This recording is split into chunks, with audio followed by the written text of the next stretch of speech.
We're born in the moonlight. Ain't no fantasy. Can't breathe in the sunlight.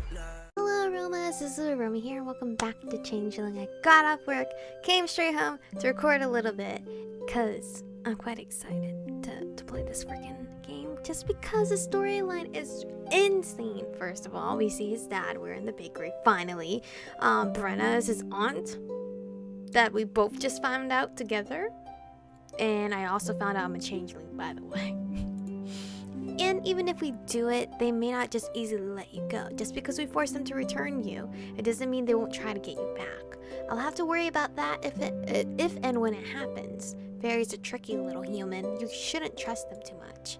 Oh, don't worry. I don't trust you as far as I can throw you. But I don't know who else I can turn to. Perhaps we should meet up tonight then. Why tonight? Why not now? Not really thrilled about having a fairy inside me right now. Technically, you're inside the... No, stop. I am not in the mood for technicalities. I'm here against my will, whether I'm in her body or she's in mine. I kind of feel like I'm about to have some creepy alien bursting out of my chest. I'm not okay with that. Aren't you here in town with your father? Yes. You understand that with this ritual, the fairy whose body you're inside is going to have to go back. And your body will be returned. This is just a guess, but I'm assuming you won't be returned here. Obviously, they'll return her back to the place they took her from. That was fair. None of this is fair in the first place. Let's just brew up some foxglove tea and dump it on her head. Enough, Brenna. We don't want to kill the girl. That's gonna kill me?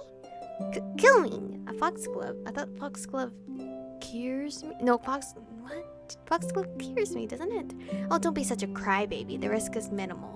Easy for you to say when the risk is for me, not you.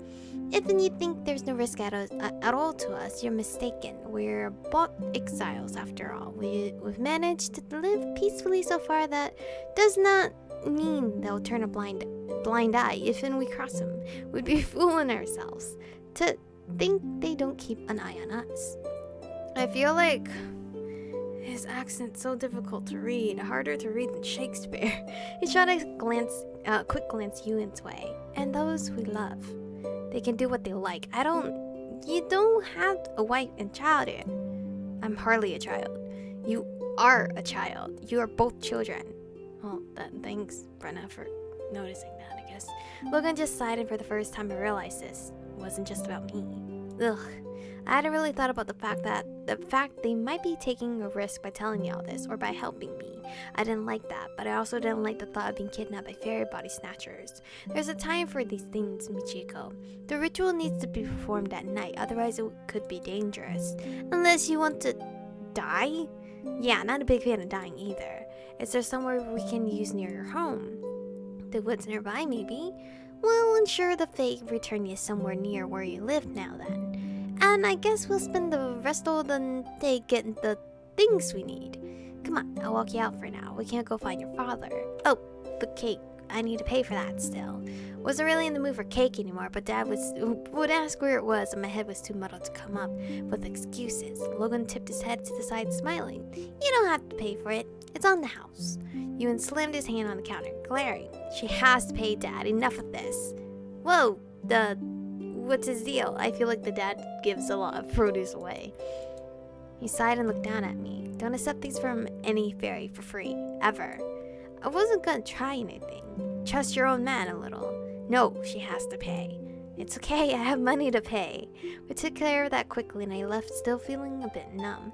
I feel like if you take things free from fairies, you owe them something.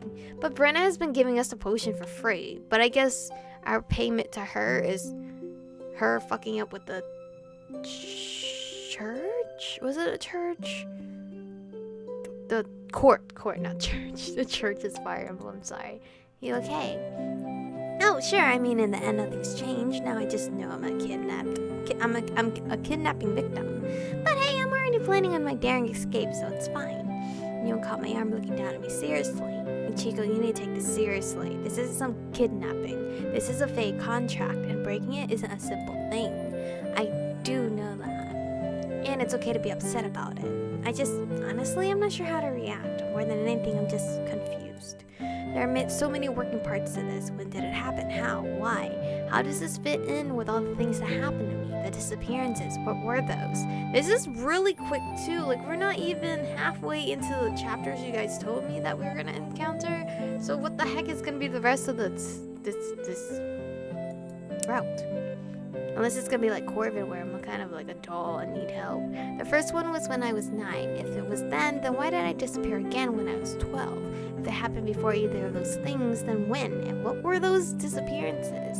They had to be connected. If the disappearances were this fairy whose body if I'm in trying to get home or something, why didn't she make it? She had more than enough time. And what does this mean for my current sleepwalking? I feel like I have even more unanswered questions now than I did before. Sometimes it's better not to ask too many questions when it comes to Faye. No, I need answers. Remember, I'm not the only one that's been affected by this. My brother was blinded because of that last disappearance. I'm not researching this just for fun. I want to help him.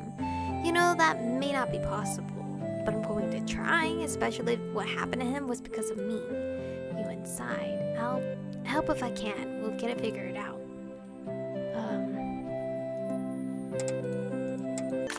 Shit. I actually don't know which choice to pick. I wasn't really expecting all this today. I'm glad to see that not all fairies are bad. Should I lighten the mood? I'm glad to see not all fairies are jerks. I mean, you don't have to agree, and I'm not saying all fae are trustworthy saints, but you're also fae, so... I flushed and looked away. Ewan hesitantly reached toward me, turning my head back to him as he tucked my hair behind my ear. I guess I'm glad to hear you feel that way. Well, I wasn't sure about you for a while, but I guess you're okay. Don't get full of yourself. I definitely wasn't sure about you either for a while. Okay, it's cute. It's cute. We're skeptical of each other. That's cute, I guess. Hey, there's nothing wrong with me at all. Well, once you get used to that smart mouth of yours, you're not that bad. I made a face at him. I'll text you tonight when we're ready, and I'll be waiting for you when you're able to sneak out, okay? Sure. My dad's not gonna love this. He left me there finally, and I went to track down my father to make sure he'd kept the bargain and hadn't gone on any weird pudding rampages yet. The rest of the day was a bit weird. I spent it just trying to go through everything that had happened, trying to sort through it all. In the end, there wasn't a whole lot I could figure out on my own. The best I was able to do was make a sort of timeline of the events I knew had happened. What I couldn't work into it was where this changeling thing fit in. The most logical conclusion was that it had happened before my first disappearance, not only because my second disappearance didn't make sense if it had happened during the first, and the first didn't make sense if it happened during the second, but also because fairies usually took fairly young children, which meant it made more sense if it had happened prior to 9 years old. But when? That was the big question. I spent most of the afternoon trying to remember anything from my early childhood that might give any hints. Apparently I was trying too hard because I just ended up with a major headache and had to spend the evening trying to sleep it off so I'd be ready for sneaking out at night, intentionally this time. Ugh, I hate this. It felt like forever before my family finally went to sleep. Finally, slow footsteps made their way up the stairs and down the hall. There was a clicking on and off of light switches, a scuff of Spencer's socks on the floor. I heard his door shut and a strip of light appear under the door of the bathroom. Spencer's shadow moved back and forth as he brushed his teeth, then headed for bed. The light flickered off and the house went dark and silent. Damn, I'm so observant.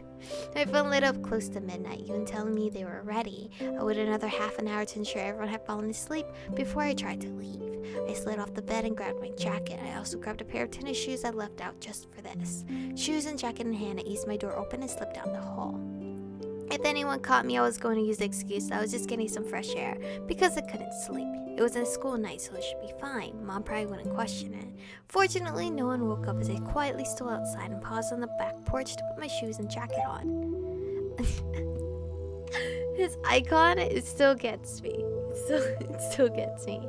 I'm heading out in the backyard. I'm at the back gate waiting. Figured he'd come out this way. I quickly hopped off the porch and headed to the gate, glancing back at the house apprehensively. I was suddenly afraid. What was really going to happen? I trusted Ewan, but even he seemed leery of Brenna and his dad. Even so, what else could I do? As I passed the fairy ring, I shot it at a glance. As always, I felt a strange pull toward it. I faltered briefly. If I looked at it just right, I could almost see. No, I couldn't get distracted. I quickened my pace and let myself out the back gate. A shadow moved close by, and it was Ewan. Hey, hi. Come on, let's do this fast. They were not far off. He led me down the back path to the trees. This is insane because we're just gonna take my changeling out without knowing how I even got her in this one.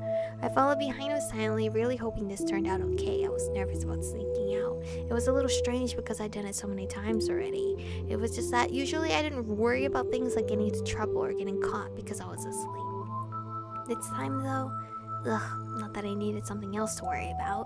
My foot came down on some wet leaves and I nearly let out a shriek as he slid a few feet and crashed into Ewan. We both staggered forward, but he managed to catch himself and me before we hit the ground. Sorry, I was speaking in a whisper, but my voice sounded so loud in the cold night. It's okay. He took my hand and squeezed it. Wow, this is like regular smegular stuff. Now us just holding hands. Okay. You're scared. Only completely terrified. I want to get this over with. Just a little while longer. We headed deeper into the trees, and soon the lights from the house vanished. It felt creepier than usual. It was so dark and the woods were silent, more so than usual, as if everything was waiting for whatever we were about to do. I moved closer to Ewan, more unnerved than ever. We didn't walk far before I heard singing. I tensed instantly. There was always singing in my dreams, faint, beautiful, ominous. This was different. How to say? Ewan was a Roven boy. Ranton? Sorry, not Ratton. Is it? Ranton? I don't know. Ranton, Roven. Ewan was a Roven boy. Ranton, Roven, Ewan. Misfortunes, great and small, but... Is this your dad? But Aya heart aboon them. His daddy's name Abla. Will I be proud of Ewan? What? I shot Ewan an amused look in the dim light, some of my apprehension evaporating as I recognized that voice. Ewan, on the other hand, looked very unamused. That is not how the lyrics go. I had no idea what the heck his dad was up to, but we didn't walk much further before we hit a small clearing where he and Brenna were waiting. It looked like they'd been busy. Excuse me. I could just make out the mark on the ground. It looked like a rough circle with a star inside. I counted 7 points. Brenna had a large thermos in hand, something that kind of broke the otherwise mysterious feel to everything. Good timing, we just finished up and we have plenty of time to spare. We're on a time limit? We have a window of a few hours. We need to get this done by 3. Why? There's a bit of an upswing in magic energy between midnight and 3 in the morning. Alright, I think I've read about it. The witching hours or something? Right. You can do it at any time, but it might not work. It just might not work as well or at all. Or it could just go really wrong. Really, really wrong. Don't let them be worrying yet. We set it all up to be safe, to be as safe as it can be. So now what? Ewan was still gripping my hand pretty hard. He pulled me gently to the center of the star. You'll want to go here. Well, this is comforting. It's a fairy star, nothing nefarious. This will ensure a safe return to your current home. It'll prevent the Fae from just setting you loose somewhere and nabbing you again while you're vulnerable, so drink this and shut up. She tossed me the thermos and I fumbled to catch it. What is it? It's a potion that'll drive you out the fairy's body, sever the magic binding you the contract, and force them to return you. Is it safe? No magic is safe, little girl. Magic works, or it doesn't. That's what matters. Fine. Are you sure it'll work? Logan stepped in the circle and crouched next to me. It'll work, but you need to listen. You've been in a body a long time. I don't know on long, or how long? I can't see that far. When you come to, you may be a little confused. You may not remember everything. Just try to stay put until we find you. And we're going to make some enemies doing this. If it was anyone else helping you, the Fae may count it as a loss and move on. But the Fae is going to recognize us no matter who she is. It may not be over just because we get you back. Remember that. And be wary. Sure. That sounds encouraging. And I had no idea how I'd be wary if my memories are going to be screwed up after this. He and Ewan stood and left me alone in that circle, feeling more than a little intimidated. And Ewan didn't stop with Logan and Brenna. He actually started out of the clearing entirely. I felt a moment of panic as he abandoned us. Ewan? I started to get to my feet. Don't worry, just ending back to your home, so it'll be waiting for you when you return. Okay, but I don't think I'm returning home. I'm gonna be in the middle of the woods. It's gonna be alright, just trust me. That wasn't reassuring given my previous conversation with Ewan. Along with Brenna and Logan, I shivered again, though it wasn't because of the cold. Alright, Michiko's now or never. I looked over at him, then down at the thermos. I didn't really like the idea of drinking some weird potion. Do I really have to drink it? We could douse you, but... Well, this won't be completely pleasant either way, but drinking it will ease the pain somewhat. You neglected to mention this was going to be painful. Logan smiled awkwardly. We're trying to make it as easy as we can. No, it's fine. Let's just get this over with. I unscrewed the cap, squeezed my eyes shut, and without any further ceremony, drank the liquid as fast as I could, before I could change my mind. The potion hit my stomach like lead, and I barely swallowed it all before coughing as my throat started to burn. Even with my eyes shut, the world seemed to spiral and whiz around me. I wanted to double over and retch, but I was worried if I did, I would fall down and never stop falling. I was trapped, floating in a deep, dark place, surrounded by whispering voices. They passed over me like moth wings.